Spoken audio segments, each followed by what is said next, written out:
সবার আগে বাংলাদেশ, সবার আগে বাংলাদেশ প্রেজেন্ট করতে গেলে আমার যে ভবিষ্যৎ প্রজন্ম আছে তাদের নিয়ে আমাদের এগিয়ে যেতে হবে, তাদেরকে পথ দেখাতে হবে। প্রোগ্রামটা শিক্ষার্থীদেরকে নেওয়া হয়েছে।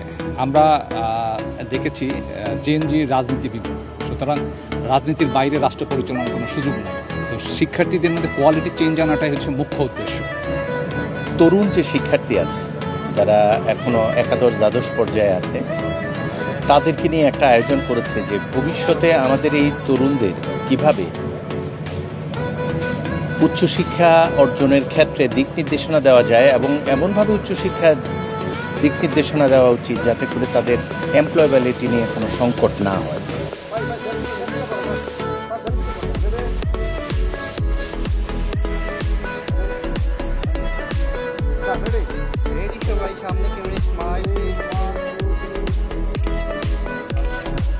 একটু থাকি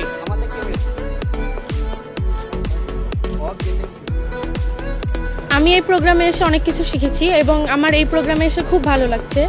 এই প্রোগ্রাম থেকে যারা স্পিকার ছিলেন তাদের স্পিচ শুনে আমি ভবিষ্যতে কি করতে পারি, ফিউচারে আমি কিভাবে আমার জীবনটা গড়বো সেটা আমি খুব ভালো মতো বুঝতে পারছি এবং তাদের কথা শুনে আমার খুব ভালো লাগছে এবং তারা আমার ফিউচার গড়তে আমাকে অনেকটাই ধারণা দিছে, যেটা আমার জীবনের জন্য খুবই প্রয়োজনীয় এবং দামি।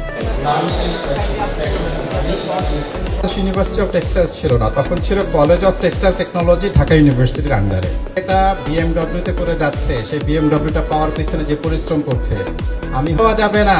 তৃতীয়টা কি কম্পেয়ার করা যায়, তুমি একই সাথে সবগুলো জিনিস চেয়েও না।